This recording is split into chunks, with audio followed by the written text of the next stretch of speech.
Morning વિદ્યાર્થી મિત્રો, કેમ છો બધા? ફાઇન, ઓકે, બધાને good morning all of you. હવે છેલ્લે આપણે ધોરણ 12 ની અંદર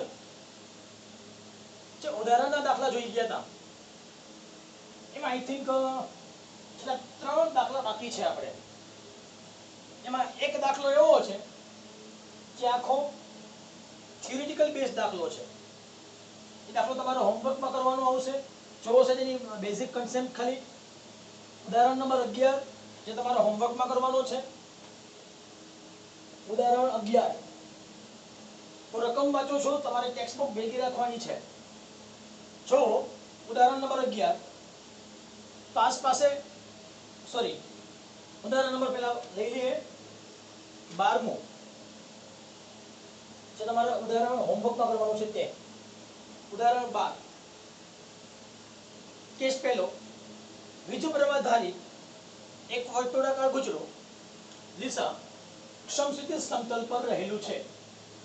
એવું કોઈ નિયમિત ચુંબકીય ક્ષેત્ર ઉત્પન્ન કરી શકાય કે જેથી ગુજરો જાતે ભ્રમણ કરવા લાગે. શું કે રકમમાં મિત્રો? વિદ્યુત પ્રવાહ ધારિત એક વર્તુળાકાર ગુજરો દિશા સમક્ષિતિજ સમતલ પર છે. ધારો કે આ ગુજરો છે, આ ગુજરો છે, આવી રીતે આ ગુજરો દિશા સમક્ષિતિજ સમતલ પર છે. એવું કોઈ નિયમિત ચુંબકીય ક્ષેત્ર ઉત્પન્ન કરી શકાય કે જેથી ગુજરો જાતે શિરોલંબ અક્ષને અનુલક્ષીને ભ્રમણ કરવા લાગે. ચલો આ શિરોલંબ અક્ષ કેવા છે?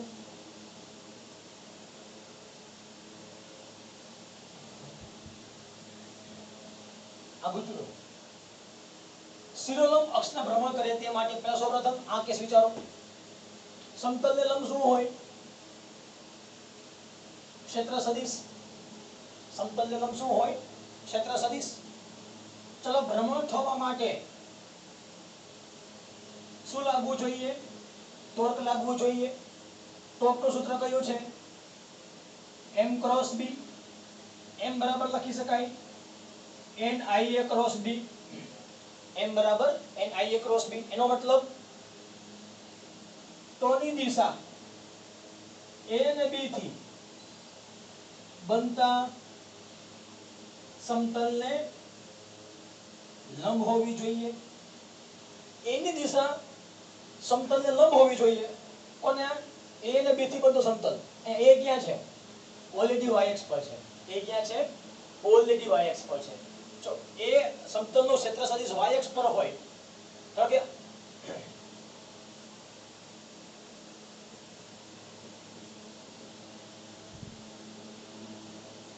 આ y અક્ષમાં છે. ધારો કે આ ક્યાં હોય? x અક્ષમાં હોય. ધારો કે વિચુંબકીય ક્ષેત્ર ક્યાં હોય? x અક્ષમાં. તો y નો એકમ સદિશ શું કહેવાય? j caret. x નો એકમ સદિશ i caret. j cross i કહેવાશે -k કેરેટ. તો આપેલ કિસ્સામાં ધારો કે ક્ષેત્ર સદિશ સમતલ આપેલ સમતલ પૃષ્ઠ ઉપર આવેલું છે. એ સમયે ચુંબક ક્ષેત્ર ધારો કે આપણે z x અક્ષમાં ધારી લઈએ તો ક્યાં મળશે? -k માં મળશે. અથવા તો બીજી સંભાવના લઈ લ્યો. ધારો કે આ ક્યાં લઈ લ્યો તમે? z અક્ષમાં લઈ લ્યો. એ ક્યાં લઈ લ્યો આપણે? z અક્ષમાં લઈ લઈએ. આને ક્યાં લઈ લઈએ? y અક્ષમાં લઈ લઈએ. તો પણ શું જવાબ આવશે? k ક્રોસ j કહેવાશે k ક્રોસ j એટલે કહેવાશે -i. એનો મતલબ b ની તમે કોઈ પણ દિશા લઈ લ્યો. તમે b ની કોઈ પણ દિશા લઈ લ્યો. b ની કોઈ પણ દિશા માટે ગુચડો શિરોલંબ અક્ષને ક્યારે ભ્રમણ કરશે નહીં. તેના માટે શરત શું આવશે? ગુચડો ક્યાં હોવું જોઈએ? ગુચડો ભ્રમણ અક્ષને લંબ હોવું જોઈએ. એનો મતલબ આ પૃષ્ઠ છે એને લંબ શું હશે? ક્ષેત્ર સદિશ બહાર તરફ આવશે. તો આ કિસ્સામાં શું મળશે? ધારો કે ગુચડું z કે કેરેટ ચુંબકીય ક્ષેત્ર ક્યાં હોવું જોઈએ? x અક્ષમાં હોવું જોઈએ. તો k ક્રોસ i કહેવાશે j કેરેટ. એનો મતલબ ચુંબકીય ક્ષેત્ર x અક્ષમાં હોય, ગુચડો સમતલને લંબ હોય, એનો મતલબ ગુચડું સમતલ શિરોલંબ દિશામાં હોય તો ક્ષેત્ર સદિશ શિરોલંબ દિશાને લંબ બનશે. ક્લિયર? આ એનો કન્સેપ્ટ હતો. એટલે આપેલ પહેલા કિસ્સામાં રકમ પ્રમાણે કોઈ પણ બીના કિસ્સામાં આપણને ટોર્ક સમતલને લંબ મળશે નહીં. ક્લિયર? કેસ બીજો.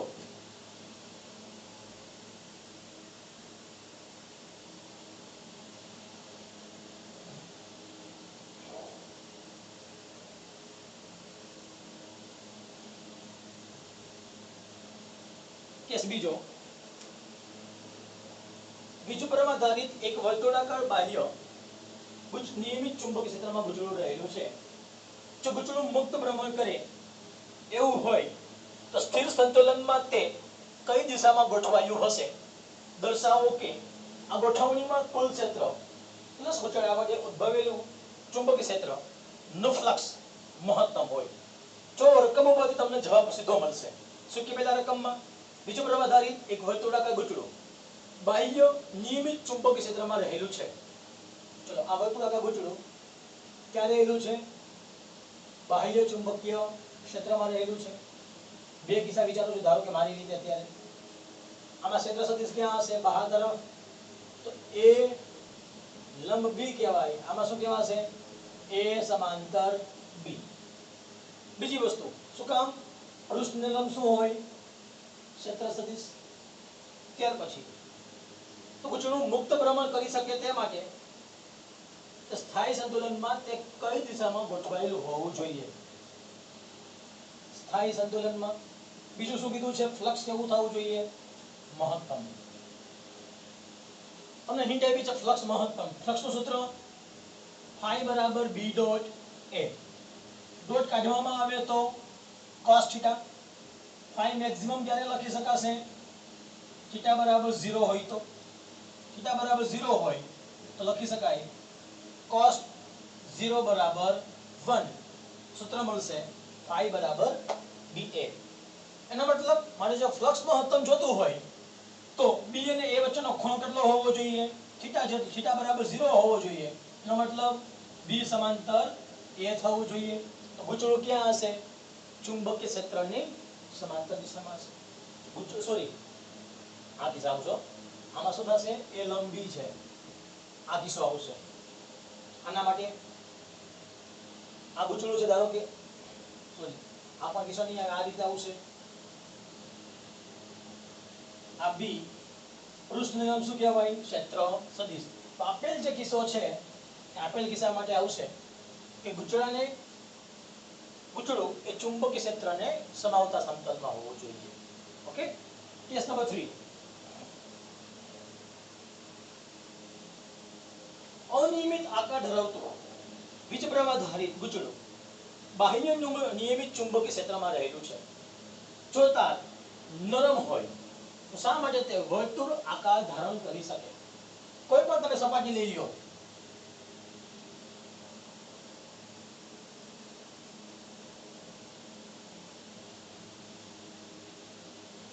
તમે કોઈ પણ આકાર લઈ લો. ત્રિકોણ હોય, શંકુ હોય, પણ જમીનને સ્પર્શ તમે કરાવો તો જમીનને માત્ર ને માત્ર એક જ બિંદુએ સ્પર્શ થાય અને આપણને ક્ષેત્રફળ કેવું મળે? મહત્તમ. ક્ષેત્રફળ મહત્તમ મળે એવો એક જ આકાર ધારણ થઈ શકે જે છે વર્તુળ. તમે વર્તુળમાં મહત્તમ ક્ષેત્રફળ ધારણ કરાવી શકો. ક્ષેત્રફળ મહત્તમ થશે તો ચુંબકીય ડાયપોલ મોમેન્ટ પણ મહત્તમ થશે. ક્લિયર? તો આ દાખલો તમે આખો દાખલો તમારો હોમવર્કમાં કરવાનો હતો. હવે મોસ્ટ આઈબી બે દાખલા બાકી રહ્યા છે. ઉદાહરણ નંબર 11 અને ઉદાહરણ નંબર 13.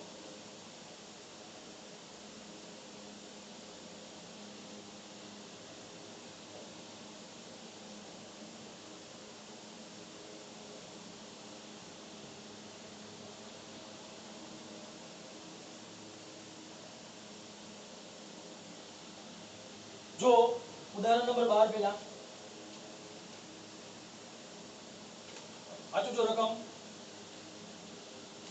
કેસ પહેલો, પાંચ પાસે વિટાવેલા 100 આટા વાળું 10 સેન્ટીમીટર ત્રિજ્યાનું એક વર્તુળાકાર ગૂંચળું 3.2 એમ્પિયર વીજ પ્રવાહ રચે છે. શું કે રકમમાં પહેલા પાંચ પાસે વિટાવેલા આટા. ચલો આટા કેટલા આપ્યા છે?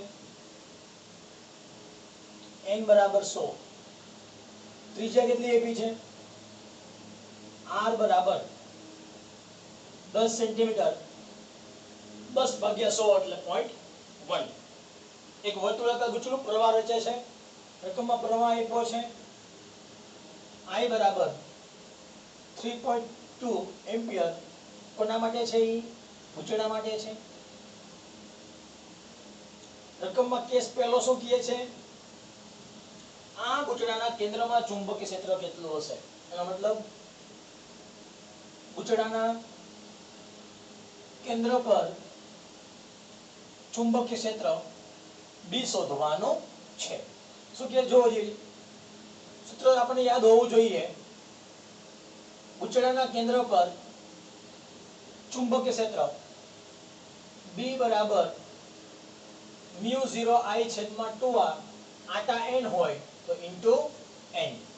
μ0 લખી શકાય 4 પાઈ 10⁻⁻7. I કેટલા છે? 3.2. n કેટલા છે? 100. r કેટલા છે? 0.1. જો જે કેલ્સીમાં ગણતરી છે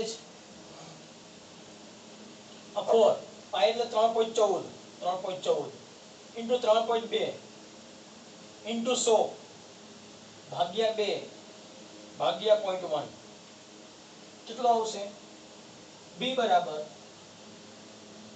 20,096 10⁻⁻7. ફેરવો જે પોઈન્ટ 1 2 3 4 તો લખી શકાય 2.01 10⁻⁻7 વત્તા 4. જો પોઈન્ટ ડાબી તરફ જાય તો માઇનસ ઘાતમાં ઘટાડો, પ્લસ ઘાતમાં વધારો. -7 + 4 -3 ટેસ્લા. આન્સર. અથવા બીજી રીતે જવાબ લખવો હોય તો આમાં લખી શકાય 20.1 10⁻⁻4. જો 3 જગ્યા બદલાવું તો 3 ઘાત ઓછી થાય, એને કહેવાય 20.1 ગોસ. 20.4 20.1 ગોસ. જ્યાં 1 ગાઉસની કિંમત કેટલી છે? 10⁻⁻4 ટેસ્લા. તમારે કિંમત યાદ રાખવાની છે, 1 ગાઉસની કિંમત. ઓકે. કેસ 2.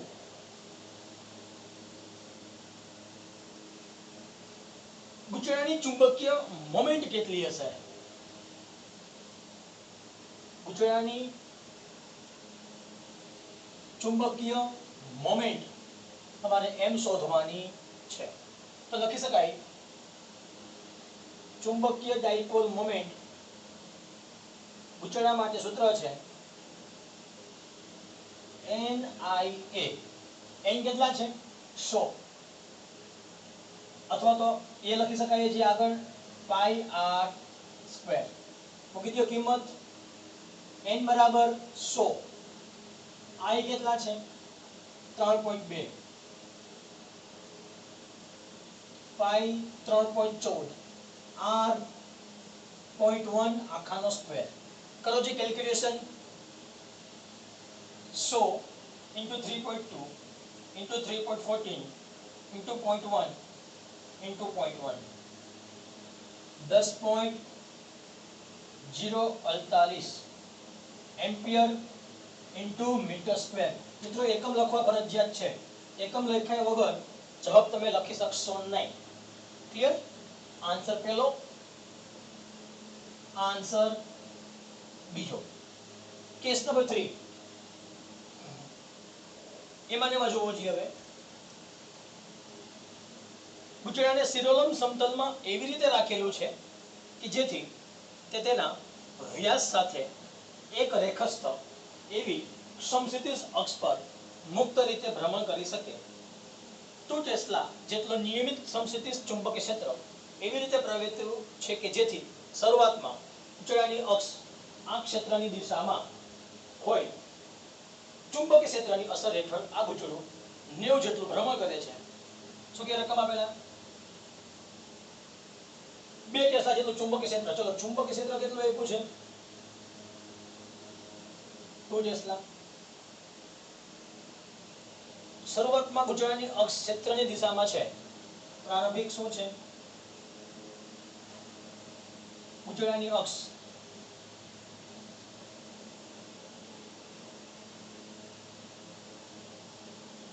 ક્ષેત્રની દિશામાં છે એટલે કહેવાય a સમાંતર b θ બરાબર 0 θ1 બરાબર 0 પછી ભ્રમણ કરાવવામાં આવે છે 90 જેટલું ભ્રમણ કરાવતા અંતિમ a લંબ b થાય θ2 બરાબર કેટલા કહેવાશે 90 તો ગુચળાના પ્રારંભિક અને અંતિમ સ્થિતિમાં લાગતા ટોર્કના મૂલ્ય શોધો એટલે કહેવાય પ્રારંભિક અને અંતિમ ટોર્કના મૂલ્યો τ1 અને τ2 શોધવાના છે ક્લિયર જો પેલા ખાસ સાથે સાથે બીજું તમને શું કીધું છે એમાં જ્યારે ગુચળું 90 કોણ પાસે પહોંચે ત્યારે તેની કોણીય ઝડપ કેટલી પ્રાપ્ત કરી હશે અમારા અંતિમ કોણીય ઝડપ એને કહેવાય ઓમેગા 2 શોધવાના છે રકમમાં બીજું કઈ આપ્યું છે ચાક માત્ર આપી છે જડત્વની ચાક માત્રા I બરાબર રકમમાં આપેલા છે 0.1 kilogram into metre square okay આ તમારી રકમ થઈ ગઈ ચોથી સૌપ્રથમ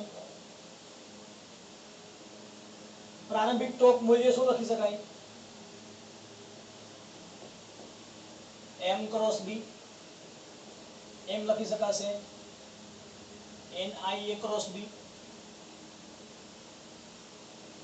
sin જો ક્રોસ કાઢવામાં આવે તો sin થીટા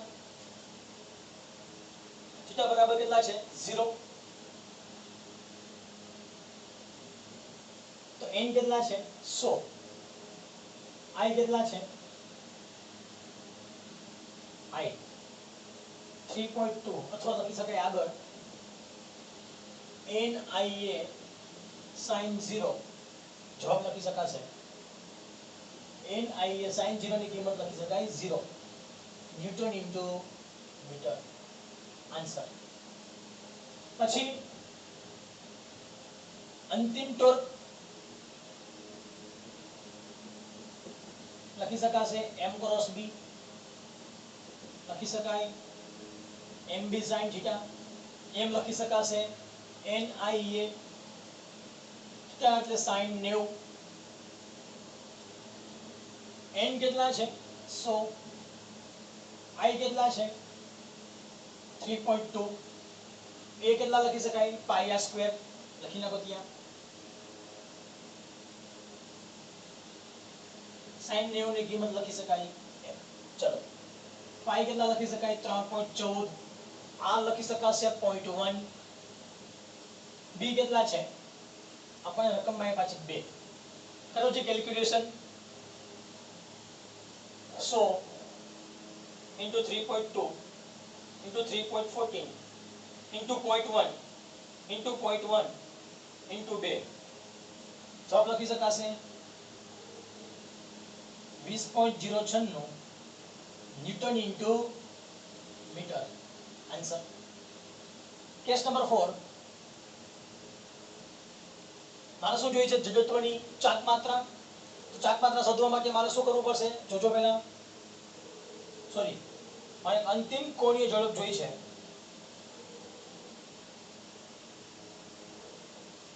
અંતિમ કોણીય ઝડપ શોધવા ન્યૂટન ગતિના ત્રીજા નિયમ પરથી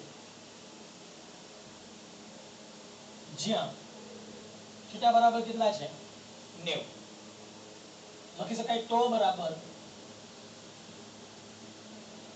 m ક્રોસ b બરાબર I ઇન્ટુ આલ્ફા બરાબર આલ્ફા લખી શકાય d ઓમેગા બાય dt હવે શું કરી શકાય અંશ અને છેદમાં એ થીટા વડે ગુણતા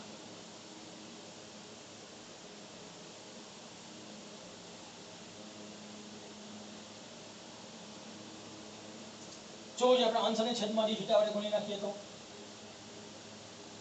ક્રોસ કાઢવામાં આવે તો sin થીટા i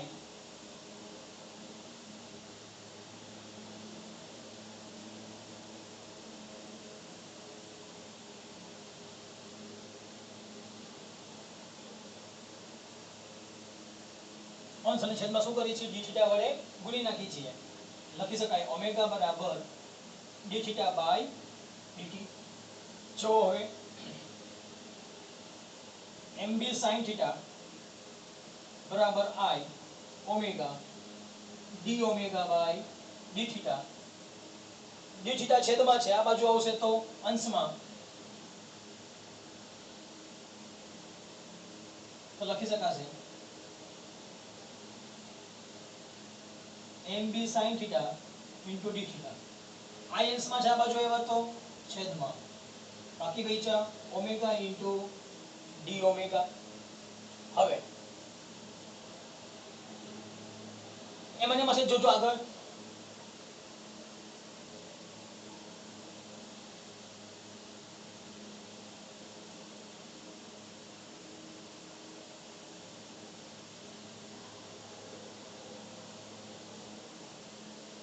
કન્ટિન્યુ શું કરી નાખીએ આપણે બંને બાજુ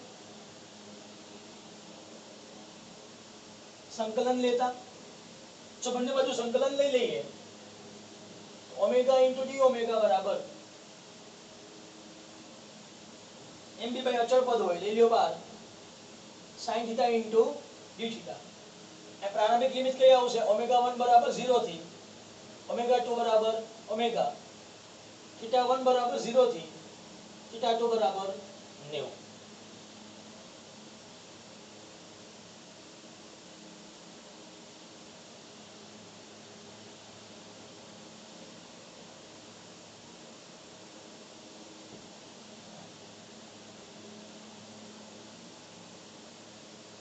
હવે કરો ઓમેગાનું સંકલન તો એક ઘાતનો વધારો જે ઘાત આવે તે છેદમાં m બરાબર લખી શકાય n i a sin નું સંકલન લખી શકાય માઈનસ cos થીટા 1 બરાબર 0 થી થીટા 2 બરાબર 90 upper limit minus lower limit omega square by 2 minus 0 બરાબર એ લખી શકાશે પાઈ r સ્ક્વેર મૂકી દો upper limit minus lower limit theta બરાબર 90 માઈનસ સૂત્રના ફરી પાછા થીટા બરાબર 0 ઓમેગા સ્ક્વેર બાય 2 બરાબર મૂકી દો બધી કિંમત હવે રકમમાં n કેટલા આપ્યા છે આપણને 100 i કેટલા આપ્યા છે રકમમાં છે જોઈ લ્યો જી 3.2 છે ને અહીંયા n બરાબર 100 i બરાબર 3.2 પાઈ 3.14 r કેટલા છે 0.1 સ્ક્વેર રકમમાં b આપ્યા હતા કેટલા હતા b 2 i કેટલા છે ચતુર્થોની ચાક માત્રા i ચાક માત્રા જો ભૂલ ન કરતા લખવામાં કેટલા છે ત્યાં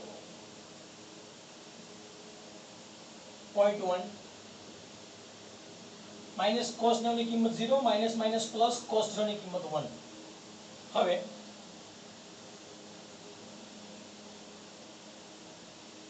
કેટલા આવશે ગુણાકાર બે છેદમાં છે આ બાજુ આવ્યા તો અંશમાં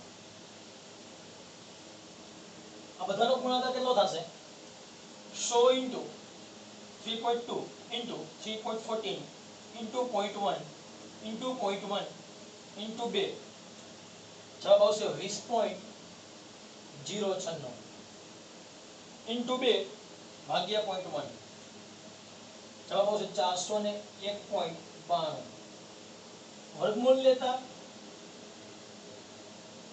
કાઢો વર્ગમૂળ એનો જવાબ આવશે 20.047 રેડિયન પ્રતિ સેકન્ડ તો મિત્રો આ દાખલો મોસ્ટ ટાઈપી દાખલો હતો જે તમારે સંકલન સ્વરૂપમાં તમારે જવાબ લઈ લેવો પડે ક્લિયર દાખલામાં ઓમ કઈ અઘરું નથી તમને જસ્ટ એના બેઝિક ફોર્મ્યુલા આવડતા હોવા જોઈએ. તો તમને બેઝિક ફોર્મ્યુલા તમને આવડશે બધા એના, તો દાખલો તમે સરળતાથી કરી શકશો. ક્લિયર? જો હવે ચેપ્ટરનું છેલ્લું ઉદાહરણ,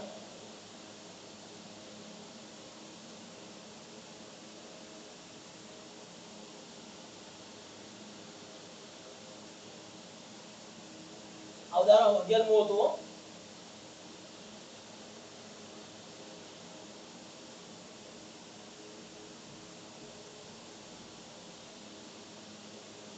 ચેપ્ટરનું લાસ્ટ એક્ઝામ્પલ,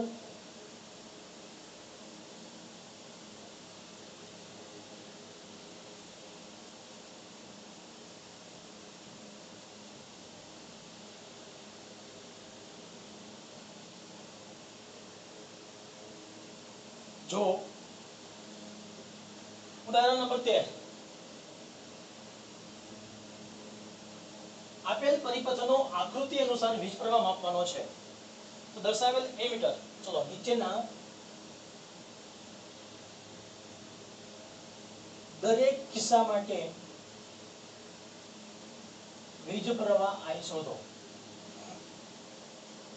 તમને આકૃતિ આપી છે અહીંયા.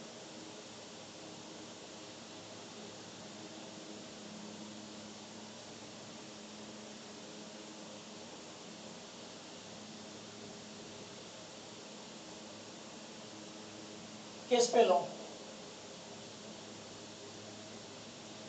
RG બરાબર કેટલા છે? 60 ઓહમ. તો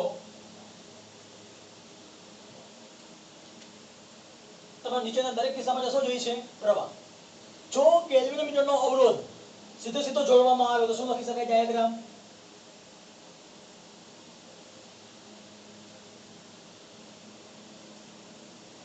આ કહેવાશે RG, આ એમીટર 3 ઓહમ, આ વોલ્ટેજ 3 વોલ્ટ. તો લખી શકાય પરિપથમાં કુલ અવરોધ કેટલો કહેવાશે? RG વત્તા 3, 60 વત્તા 3, 63 ઓહમ. એ સમયે પ્રવાહ I બરાબર V છેદમાં R ટોટલ, V છે 3, R ટોટલ છે કેટલા? 63. 3 ભાગ્યા 63 કરો તો જવાબ આવશે 0.0476 અથવા 478 અથવા 4048 એમ્પિયર. કેસ બીજો, શું કહે છે?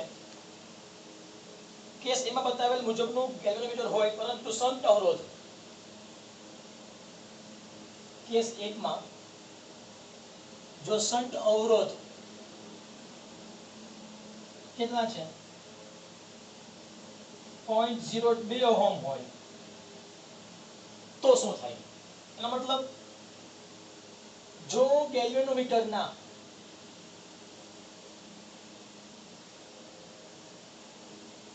સમાંતરમાં શન્ટ અવરોધ જોડવામાં આવે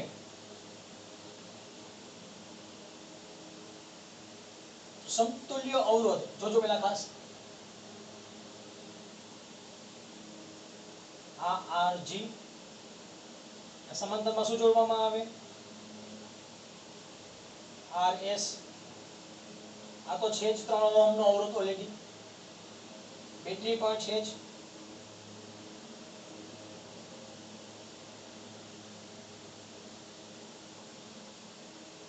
આકૃતિમાં RG અને RS એ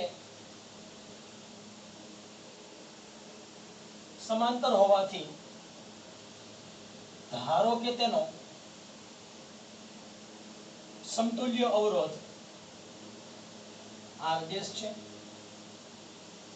તો RS બરાબર લખી શકાય RG into RS છેદમાં RG plus RS. RG કેટલા છે? 60. RS 0.02. તો લખી શકાશે આ 60 ગુણ્યા 0.02 ભાગ્યા 60.02 કેટલા થશે?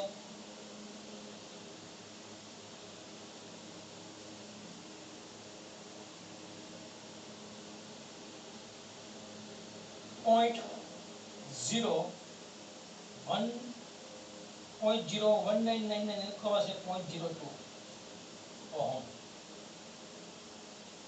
સમીકરણ નંબર 1. હવે ચલો આ RG અને RS એનું સમતુલ્ય કયું કહેવાશે? RS. તો આકૃતિમાં RS અને R બરાબર 3 ઓહમ શેમાં છે? શ્રેણીમાં હોવાથી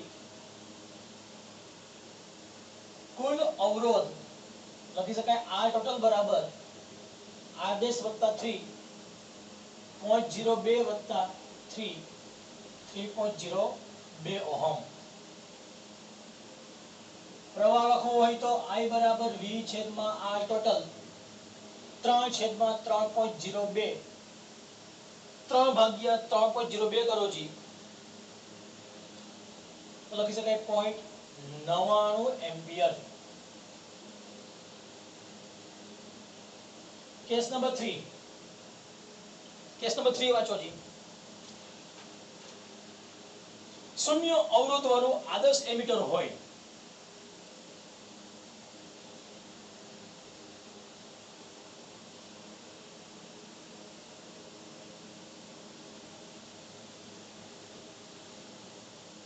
તો તમારે પ્રવાહ શોધવાનો થાય.